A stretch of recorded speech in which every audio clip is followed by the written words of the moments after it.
Episode start అవగానే ఆశ్రమానికి సంబంధించిన ఇద్దరు వ్యక్తులు లేడీస్ హాస్టల్ దగ్గరికి వచ్చి లేడీస్ హాస్టల్ వార్డెన్తో పమ్మిని వాళ్ళతో పాటు పంపించమని చెప్తారు. వార్డెన్ పమ్మిని పిలవటానికని పమ్మి రూమ్లోకి వెళుతుంది. వార్డెన్ని చూడగానే పమ్మి వార్డెన్ని పిచ్చి కుక్కను కొట్టినట్టు కొట్టి తాళ్లతో కట్టేసి అక్కడి నుంచి పారిపోవాలనుకుంటుంది. కానీ అంతలోపే ఆశ్రమానికి సంబంధించిన ఆ ఇద్దరు వ్యక్తులు వార్డెన్ని వెతుక్కుంటూ పమ్మి రూమ్కి వస్తారు. పమ్మి వాళ్ళిద్దరిని కూడా కొట్టిపడేసి తన స్టోరీ మనకు చెప్తుంది. నేను ఆ బాబా చాలా మంచివాడు అనుకున్నాను, మనస్ఫూర్తిగా అతన్ని నమ్మాను, కానీ ఇప్పుడు నా పోరాటం నేనే ఒంటరిగా చేయాల్సి ఉందని అంటుంది. దీంతో స్టోరీ ఫ్లాష్ బ్యాక్ వెళ్తుంది. కొద్ది సంవత్సరాల క్రితం పమ్మి ఒక అమ్మాయితో కలిసి కుస్తీ పోటీలో పాల్గొంటూ ఉంటుంది. రిజల్ట్ వచ్చే టయానికి పమ్మిని కాకుండా ఆపోజిట్లో ఉన్న అమ్మాయిని గెలిపిస్తారు. ఇక్కడ మనకు తెలిసే ఒక విషయం ఏంటంటే పమ్మి తక్కువ జాతికి చెందిన అమ్మాయి. ఎక్కువ జాతి వాళ్ళు పమ్మి గెలవటానికి ఒప్పుకోరు. అందుకనే వాళ్ళు ఆ ఎక్కువ జాతి అమ్మాయిని గెలిపిస్తారు. ఇది చూసి పమ్మికి అలాగే తన కోచ్కి చాలా బాధ వేస్తుంది. కోపంగా వాళ్ళిద్దరూ అక్కడి నుండి వెళ్ళిపోతారు. దీని తర్వాత మనకి సీఎంని చూపిస్తారు. సీఎం అపోజిషన్ లీడర్తో మాట్లాడి తనతో కలిపేసుకుంటాడు. ఇంకోవైపు పమ్మి తన బ్రదర్ శక్తితో కలిసి ఇంటికి వెళుతూ ఉంటుంది. పమ్మి చాలా బాధపడుతూ ఉంటే శక్తి పమ్మిని సముదాయించడానికి ట్రై చేస్తాడు. అప్పుడు పమ్మి శక్తితో మాట్లాడుతూ, ఈ మ్యాచ్ నేను ఖచ్చితంగా గెలవాలి, ఇది గెలిస్తే నాకు నేషనల్స్లో పోటీ పడటానికి ఛాన్స్ దక్కేది, కానీ ఎక్కువ జాతి వాళ్ళందరూ కలిసి నా కలల్ని చిదిమేశారని బాధపడుతుంది. వాళ్ళిద్దరూ మాట్లాడుకుంటున్న మాటలను బట్టి మనకు అర్థమయ్యేది ఏంటంటే పమ్మి చదువు కోసం అలాగే కుస్తీ పోటీ కోసం శక్తి తన చదువును వదిలేశాడని, ఇంటిని మొత్తం తనే చూసుకుంటున్నాడని అర్థమవుతుంది. కట్ చేస్తే తర్వాత రోజు పమ్మి వాళ్ళ పక్కింటి వాళ్ళది పెళ్లి ఊరేగింపు వెళుతూ ఉంటుంది. అక్కడికి పెళ్లి కొడుకు ఫ్రెండ్ కూడా వస్తాడు. అతని పేరు అక్కి. అతను ఒక న్యూస్ రిపోర్టర్గా పనిచేస్తూ ఉంటాడు. అప్పుడే అక్కడికి ఊరేగించడానికి గుర్రం కూడా వస్తుంది. గుర్రాన్ని చూడగానే పమ్మి వాళ్ళకి సంబంధించిన వాళ్ళంతా, ఏంటి ఇప్పుడు వీడిని గుర్రం మీద ఊరేగించుకుంటూ తీసుకువెళ్తారా, ఇది కానీ ఆ పెద్ద మహల్ వాళ్ళకి తెలిసిందనుకో గొడవ అయిపోతుంది, వీడు గుర్రం మీద ఎక్కి వెళ్ళటానికి వీలు లేదని అంటారు. అయితే అక్కడే ఉన్న పమ్మి అలాగే పెళ్లి కొడుకు ఫ్రెండ్ అయిన న్యూస్ రిపోర్టర్, పెళ్లి కొడుకు గుర్రం మీద ఎక్కితేనే ఊరేగింపు వెళుతుంది, లేకపోతే ఊరేగింపు వెళ్ళటానికి వీల్లేదు, మేము ఊరుకోమని అంటారు. దాంతో మిగతా వాళ్ళు కూడా కొంచెం కన్విన్స్ అయ్యి, అయితే పెద్ద మహల్ దాకా గుర్రం మీద తీసుకెళ్ళండి, కానీ అక్కడ మాత్రం గుర్రం దిగేయాలంటారు. దానికి పెళ్లి కొడుకు కూడా ఓకే అంటాడు. దాంతో ఊరేగింపు స్టార్ట్ అవుతుంది. అలా చూస్తుండగానే ఊరేగింపు పెద్ద మహల్ దగ్గరికి చేరుకుంటుంది. అయితే పెళ్లి కొడుకు గుర్రం మీద నుంచి దిగటానికి ఒప్పుకోడు. దాంతో పెద్ద మహల్కి సంబంధించిన కొంతమంది అబ్బాయిలు వచ్చి ఇక్కడ అమ్మాయిలను ఏడిపిస్తూ ఉంటారు. అది చూసి కొంతమంది అబ్బాయిలు రియాక్ట్ అవుతారు. దాంతో వాళ్ళకి వీళ్ళకి మధ్య పెద్ద గొడవ అవుతుంది. ఆ గొడవలోనే శక్తిని ఎవరో కర్ర తీసుకుని తలపైన కొడతారు. దాంతో శక్తి తల పగిలిపోతుంది. అతను స్పృహ తప్పి కింద పడిపోతాడు. ఇది చూసి పెద్ద మహల్కి సంబంధించిన పెద్ద మనుషులు ఒక అతను వచ్చి, ఇప్పుడైతే ఒక్కడి తలే పగిలింది, ఈసారి ఇలాంటిది కానీ రిపీట్ అయిందంటే మిమ్మల్ని అందరినీ బ్రతికుండగానే తగలబెడతాం, మీరెప్పుడు తక్కువ జాతి వాళ్లే, మాకంటే ఎక్కువ అవడానికి ప్రయత్నం చేయబాకండి వార్నింగ్ ఇస్తాడు. తర్వాత పమ్మి అక్కి కలిసి శక్తిని బండి మీద ఎక్కించుకుని ట్రీట్మెంట్ చేయించడానికి తీసుకెళ్తూ ఉంటారు. దారి మధ్యలో అక్కి పమ్మి శక్తితో మాట్లాడుతూ, వీళ్ళని ఇలాగే వదిలేస్తే ముందు ముందు ఇంకెన్ని దారుణాలు చేస్తారో తెలియదు, వీళ్ళని ఆపాలంటే వీళ్ళకి ఖచ్చితంగా బుద్ధి చేయాలి, అందుకు మనం వీళ్ళకి వ్యతిరేకంగా పోలీస్ కంప్లైంట్ రిజిస్టర్ చేయాలంటాడు. దానికి శక్తి పమ్మి కూడా ఒప్పుకుంటారు. దాంతో వాళ్ళు పెద్ద మహల్కి సంబంధించిన వాళ్ళకి వ్యతిరేకంగా కంప్లైంట్ ఇవ్వడానికి పోలీస్ స్టేషన్కి వెళ్తారు. అయితే పోలీస్ ఉజాగర్ సింగ్ వీళ్ళ కంప్లైంట్ని తీసుకోవడానికి ఇష్టపడ్డారు. ఎందుకంటే ఇప్పటికే పెద్ద మహల్ వాళ్ళు వీళ్ళని చాలా హింసలకు గురి చేస్తున్నారు. ఒకవేళ వీళ్ళు కానీ వాళ్ళకి వ్యతిరేకంగా కంప్లైంట్ ఇచ్చారని వాళ్ళకి తెలిస్తే వాళ్ళు ఏం చేస్తారో కూడా ఊహించడానికే భయం వేస్తుంది. అందుకని అతను వీళ్ళకి నచ్చజెప్పే ప్రయత్నం చేస్తాడు. అయితే పమ్మి అతని మాటలను పట్టించుకోకుండా కంప్లైంట్ రిజిస్టర్ చేసుకోవాలని చెప్పి పట్టుబడుతుంది. దాంతో చేసేదేం లేక పోలీస్ కంప్లైంట్ రిజిస్టర్ చేసుకుంటారు. ఈ విషయం వెంటనే పెద్ద మహల్లో ఉండే పెద్ద మనిషికి తెలుస్తుంది. ఈ విషయం తెలియటంతోనే పెద్ద మహల్కి సంబంధించిన వాళ్ళంతా వెంటనే హాస్పిటల్కి వెళ్ళి అక్కడున్న స్టాఫ్ని మొత్తాన్ని లాక్ చేసి ఒక రూమ్లో పెట్టి మీరు ఎవరికి ట్రీట్మెంట్ చేయడానికి వీల్లేదని అడ్డంగా కూర్చుంటారు. అప్పుడే ఒక వ్యక్తి ఎవరికో ఫోన్ చేసి, ఇప్పుడు ఇక్కడ వాళ్ళకి బాబాజీ అవసరం చాలా ఉంది, ఆయన ఒక్కడే వీళ్ళకి న్యాయం చేయగలడని చెప్తాడు. ఇంకోవైపు పమ్మి అక్కి డాక్టర్ల దగ్గరికి వెళ్ళి ఎలాగైనా కానీ వీలైనంత తొందరగా శక్తికి ట్రీట్మెంట్ చేయమని బతిమలాడుతూ ఉంటారు. ట్రీట్మెంట్ చేయండి, లేకపోతే అతను చనిపోతాడని చెప్పి పమ్మి ఏడుస్తూ ఉంటుంది. అయితే అక్కడే ఉన్న పెద్ద మహల్ సంబంధించిన వాళ్ళు, ఇప్పుడప్పుడే ట్రీట్మెంట్ చేయడానికి వీల్లేదు, ముందు మీరు ఎఫ్ఐఆర్ వెనక్కి తీసుకోండి, దాని తర్వాతే ట్రీట్మెంట్ సంగతి అంటారు. పెద్ద మహల్కి వ్యతిరేకంగా వెళ్ళి ఏ డాక్టర్లు శక్తికి ట్రీట్మెంట్ చేయడానికి ముందుకు రారు. ఇంకోవైపు హాస్పిటల్లో పెద్ద మహల్ వాళ్ళంతా ట్రీట్మెంట్ చేయకుండా అడ్డుకుంటున్నారనే విషయం పోలీసులకు తెలియడంతో పోలీసులు కూడా బయలుదేరి హాస్పిటల్ దగ్గరికి వస్తుంటారు. అప్పుడే చాలామంది వ్యక్తులు బాబా నిరాలాతో కలిసి హాస్పిటల్కి చేరుకుంటారు. నిరాల హాస్పిటల్లో ఉన్న పమ్మి అలాగే కొంతమంది తక్కువ జాతి వాళ్ళతో మాట్లాడుతూ, ఇక నేను వచ్చా కదా, అన్యాయం మీ ముందు నిలవదని అంటాడు. తర్వాత బాబా నిరాల తన భక్తుల్లో ఒకడైన బోషాకి చెప్తూ సిచ్యువేషన్ మొత్తం కంట్రోల్లోకి తీసుకోమంటాడు. దాంతో బోలా వెళ్ళి ఎక్కువ జాతి వాళ్ళందరినీ పిచ్చి కుక్కల్ని కొట్టినట్టు కొడతాడు. తర్వాత బాబా నిరాల ఎక్కువ జాతి వాళ్ళకి సంబంధించిన పెద్ద మనుషుల్లో ఒక అతని దగ్గరికి వెళ్ళి ముందైతే ట్రీట్మెంట్ జరగనివ్వమని అంటాడు. అయితే అతను బాబాను కూడా తక్కువ చేసి మాట్లాడతాడు. ఆ మాటలతో బాబా కోపం వచ్చి అతని చెంప పగలు కొడతాడు. మర్యాద దక్కేసరికి అతను కూడా సైలెంట్గా కూర్చుంటాడు. అప్పుడే అక్కడికి పోలీసులు కూడా చేరుకుంటారు. అయితే బాబా బాడీగార్డ్ మైకేల్ పోలీసులను లోపలికి వెళ్ళనివ్వడు. ఇక్కడే మనకు తెలిసే ఇంకో విషయం ఏంటంటే మైకేల్ ఇంతకుముందు పోలీస్ ఆఫీసర్గా పనిచేసేవాడు. బాబాతో పరిచయం అయిన తర్వాత అతను బాబా పర్సనల్ బాడీగార్డ్గా మారిపోయాడు. ఇంకోవైపు పెద్ద మహల్కి సంబంధించిన పెద్ద మనిషికి వార్నింగ్ ఇస్తున్న బాబాజీని చూపిస్తారు. బాబాజీ ఆ పెద్ద మనిషికి వార్నింగ్ ఇస్తూ, మీ మహల్ మొత్తం పంచాయతీకి సంబంధించిన ప్లేస్లో కట్టారు, ఎక్కువలు చేసావంటే ఆ స్థలం మొత్తం లాగేసుకుంటాం, దాంతో నీ ఇల్లు కూడా పోతుందంటాడు. బాబాజీకి ఈ విషయం ఎలా తెలుసా అని పెద్ద మనిషి షాక్ అయిపోతాడు. ఇంకోవైపు మనకి సీఎంని చూపిస్తాడు. తన పిఏతో మాట్లాడుతూ ఈ బాబా నిరాల తన భక్తుల సంఖ్య పెంచుకోవడానికి ఎక్కడ పడితే అక్కడికి వెళ్ళిపోయి ఏది పడితే అది చేస్తున్నాడు, ఇతన్ని కంట్రోల్ చేయడానికి మనం ఏదో ఒకటి చేయాలని అంటాడు. ఇంకోవైపు బాబా శక్తికి ట్రీట్మెంట్ చేయడంలో హెల్ప్ చేయడంతో అందరూ బాబాని నమ్ముతారు. తర్వాత బాబా అందరితో కలిసి ఆ పెళ్లి ఊరేగింపు దగ్గరికి వెళ్ళి పెద్దవాళ్ల మహల్ ముందు నుంచి ఆ పెళ్లి ఊరేగింపుని తీసుకువెళ్తాడు. ఆ పెద్ద మహల్కి చెందిన పెద్ద మనిషి బాబా దగ్గరికి వచ్చి బాబాతో పెట్టుకుంటే వాళ్ళ ఇళ్ళన్నీ పోతాయని భయంతో బాబా పాదాలు పడి క్షమించమని అడిగి, ఇంకెప్పుడు నేను వీళ్ళతో పెట్టుకొని వీళ్ళని ఏ ఇబ్బంది పెట్టను, నాకు ఒక్క సహాయం చేయండి, వాళ్ళు నా మీద పెట్టిన ఎఫ్ఐఆర్ వెనక్కి తీసుకునేటట్లు చేయమని అడుగుతాడు. అప్పుడు అక్కడున్న పమ్మి ఎఫ్ఐఆర్ వెనక్కి తీసుకోవడానికి సిద్ధపడుతుంది. తర్వాత అడవిలో తవ్వకాలు కొనసాగుతూ ఉంటాయి. ఆ తవ్వకాల్లో ఒక అస్థిపంజరం బయటపడటంతో అది చూసి అక్కడున్న వాళ్ళంతా భయపడిపోతారు. ఇంకోవైపు మనకి బాబాను చూపిస్తారు. నిద్రపోతున్నప్పుడు ఏదో భయంకరమైన కల రావడంతో సడన్గా లేచి కూర్చుంటాడు. అప్పుడే అక్కడ ఉన్న బోషా బాబాతో మాట్లాడుతూ, నువ్వు ఒకే కళ గురించి సంవత్సరాలుగా భయపడుతున్నావు, ఆ విషయం నాకు తెలుసు, నేను ఆ కళని నా చేతులతో పూడ్చిపెట్టాను, దాని గురించి మనకు ఎలాంటి ప్రాబ్లం ఉండదని అంటాడు. ఇప్పుడు స్టోరీ పాస్ట్లోకి వెళ్తుంది. అక్కడ బోపా కొంతమంది తన గూండాలతో కలిసి ఒక అమ్మాయి వెంటబడుతూ ఉంటాడు. ఆ అమ్మాయి వీళ్ళ నుంచి తప్పించుకోవడానికి ట్రై చేస్తూ ఉంటుంది. అయితే ఎలాగోలా వాళ్ళు ఆ అమ్మాయిని పట్టుకొని చంపేసి పూడ్చిపెడతారు. అంటే ఇప్పుడు కనిపించిన అస్థిపంజరం ఆ అమ్మాయిదేనమాట. అక్కడ అస్థిపంజరం దొరికిందన్న విషయం అందరికీ తెలిసిపోతుంది. ఆ విషయం పోలీసుల దాకా వెళ్ళిపోతుంది. దాంతో పోలీసులు వచ్చి అస్థిపంజరం దగ్గరికి ఎవరు రాకుండా కాపలా కాస్తూ ఉంటారు.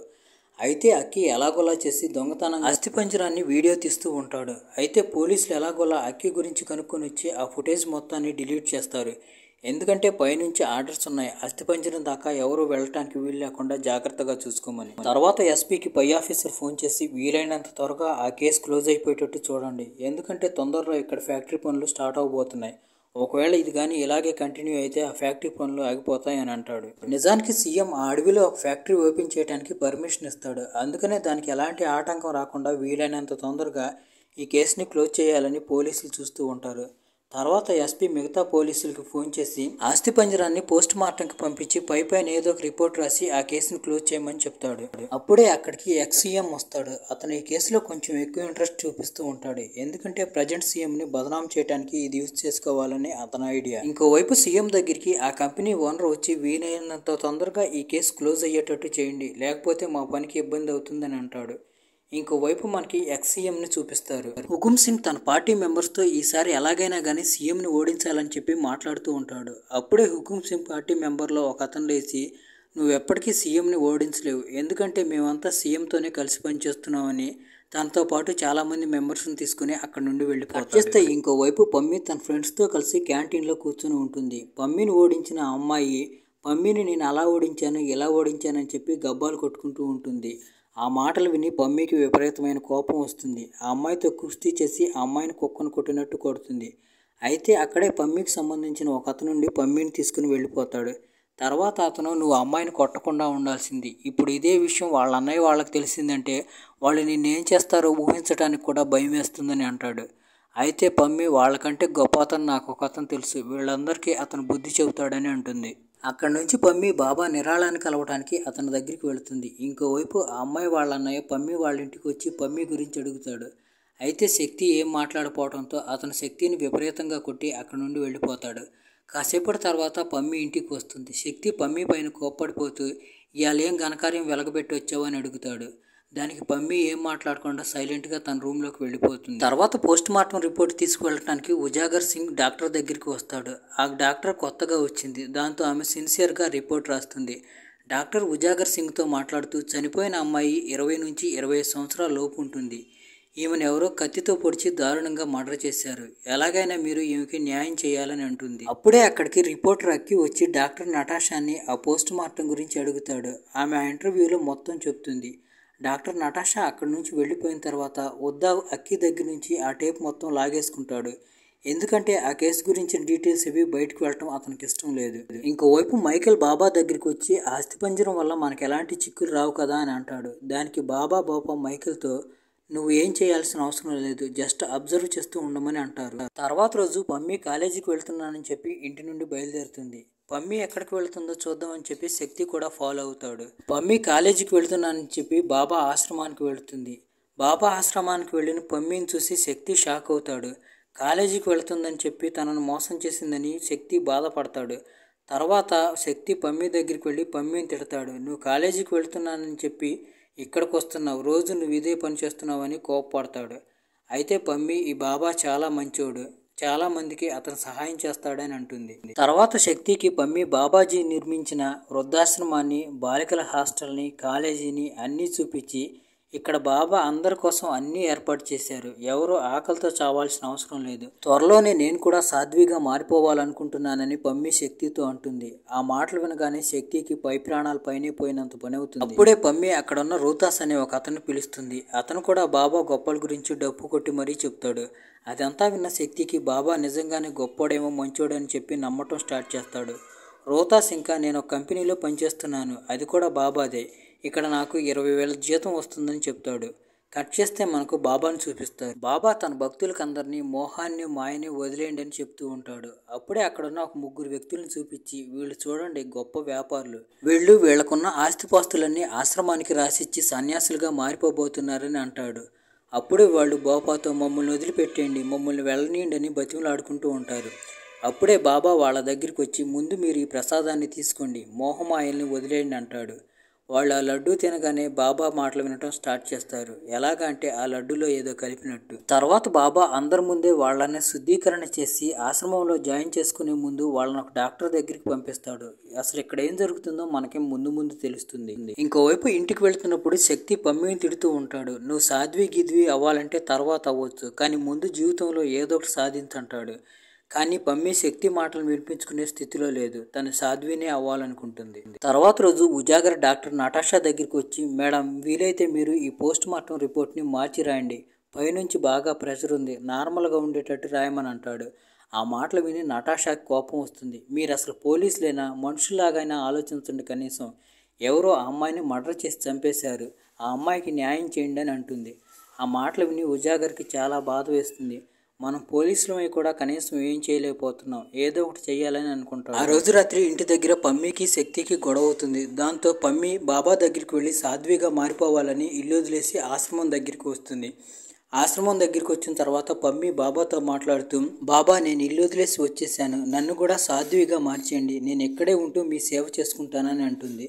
దానికి బాబా ఆడవాళ్ళని ఆశ్రమంలో సాధ్వీలుగా మార్చాలంటే మీ ఇంటి వాళ్ళ పర్మిషన్ కూడా ఉండాలి, ముందు మీ ఇంటి వాళ్ళని ఇక్కడికి తీసుకురా, వాళ్ళు పర్మిషన్ ఇస్తేనే నిన్ను సాధ్విగా మారుస్తామని అంటాడు. ఇంకోవైపు ఉద్దమ్ సింగ్ పిఏ ఉద్దమ్ సింగ్తో మాట్లాడుతూ ఇప్పుడు బాబాజీకి ప్రజల్లో విపరీతమైన పాపులారిటీ ఉంది, చాలా సీట్లు ఆయన ఈజీగా గెలిపించగలడు, మనం ఆయనతో ఫ్రెండ్షిప్ చేయడం స్టార్ట్ చేస్తే మనకి నెక్స్ట్ ఎలక్షన్లో యూస్ఫుల్గా ఉంటుందని అంటాడు. తర్వాత హుకుమ్ సింగ్ పిఏ వెళ్ళి బోపాని కలుస్తాడు. పిఏ బోపాతో మాట్లాడుతూ మీరు కానీ హుకుమ్ సింగ్ని గెలిపించారంటే మీ రాజ్యమే నడుస్తుందని అంటాడు. ఆ మాటలు విని బోపా సంతోషపడిపోతాడు. నెక్స్ట్ మంత్లో హుకుమ్ సింగ్కి అపాయింట్మెంట్ ఉంది, అతన్ని తీసుకురామని అంటాడు. ఇంకోవైపు అడవిలో ఫ్యాక్టరీ కట్టబోతున్న ఆ ఓనర్ సీఎం దగ్గరికి వచ్చి మా ఫ్యాక్టరీ పనులన్నీ ఆపేశాడు ఆ హుకుమ్ సింగ్ అని అంటాడు. అయినా కానీ హుకుమ్ సింగ్కి సడన్గా ఫ్యాక్టరీ పనులు ఆపేసేంత పవర్ ఎక్కడి నుంచి వచ్చిందని ఆలోచిస్తున్నట్టుగా అంటాడు సీఎం. అప్పుడు ఆ ఓనర్ సీఎంతో మాట్లాడుతూ బాబాజీ హుకుమ్ సింగ్ కలిసిపోయారంట అని అంటాడు. ఆ మాట విని సీఎం కూడా భయపడిపోతాడు. ఇంకోవైపు సీఎం స్వయంగా తన బావమరిదిని బాబాజీ దగ్గరికి పంపించి ఫ్యాక్టరీ ఇనాగ్రేషన్కి ఇన్వైట్ చేస్తాడు. ఎందుకంటే ఫ్యాక్టరీతో పాటు బాబా పేరు కూడా కలిసి ఉందంటే అక్కడ ప్రజలెవరూ దానికి వ్యతిరేకంగా ఎలాంటి పనులు చేయరని అతను నమ్ముతాడు. ఇంకోవైపు ఉజాగర్ కూడా డాక్టర్ నటాషాతో అప్పుడప్పుడు కలుస్తూ ఉంటాడు. వాళ్ళిద్దరూ మెల్లమెల్లగా క్లోజ్ అవుతూ ఉంటారు. పోలీస్ స్టేషన్లో ఎవరూ లేని టైం చూసి ఉజాగర్ ఆ స్కెలటన్కు ఉన్న నగల్లో ఒకదాన్ని దొంగతనం చేస్తాడు. దాని మీద ఉన్న పేరుని బట్టి ఆ షాప్కి వెళ్ళి ఎంక్వైరీ చేయడం స్టార్ట్ చేస్తాడు. అప్పుడు ఓనర్ కొన్ని రికార్డ్స్ చెక్ చేసి ఆ జ్యువెలరీని కొంది రవి పాయల్, అతను షబ్నం హోటల్ ఓనర్ అని చెప్తాడు. ఆ అమ్మాయికి రవి చోప్రాకి ఉన్న సంబంధం ఏందో ఉజాగర్కి అర్థం కాదు. తర్వాత ఉజాగర్ రవి చోప్రా దగ్గరికి వెళ్ళి దాని గురించి అడుగుతాడు. అయితే నాకేమీ గుర్తులేదని రవి చోప్రా ఉజాగర్తో చెప్పడంతో ఉజాగర్ అక్కడి నుండి వెళ్ళిపోతాడు. ఉజాగర్ వెళ్ళిపోగానే రవి చోప్రా ఎవరికో ఫోన్ చేస్తాడు. తర్వాత భోపా సీఎం దగ్గరికి వచ్చి ఇనాగరేషన్కి బాబాజీ రాలేరు, ఎందుకంటే ఆ రోజు ఆశ్రమంలో ఒక పెద్ద పూజ ఉందని చెప్పి అక్కడి నుండి వెళ్ళిపోతాడు. తర్వాత ఉజాగర్ అక్కిని పోలీస్ స్టేషన్కి పిలిపించి అతని టేప్ అతనికి తిరిగి ఇచ్చేసి ఇది అన్ని చోట్ల స్ట్రీమ్ అయ్యేలా అందరికీ రీచ్ అయ్యేలా చెయ్యి, ఎందుకంటే ఈ కేసులో చాలా పెద్ద పెద్ద వాళ్ళు ఇన్వాల్వ్ అయి ఉన్నారని చెప్తాడు. ఇంకోవైపు స్ట్రీమ్ అవుతున్న ఆ న్యూస్ని మైకేల్ చూస్తాడు. మైకేల్ వెంటనే పోలీసులకు ఫోన్ చేసి ఆ రిపోర్టర్ ఎవరో ఈ కేసులో చాలా లోతుగా వెళ్తున్నాడు, అతని అడ్రస్ నాకు కావాలంటాడు. ఇంకోవైపు సీఎం ఐజీని పిలిపించి బాబా నిరాలా మనకు వ్యతిరేకంగా చాలా పనులు చేస్తున్నాడు, అతని గురించి పూర్తి వివరాలు మనకు కావాలంటాడు.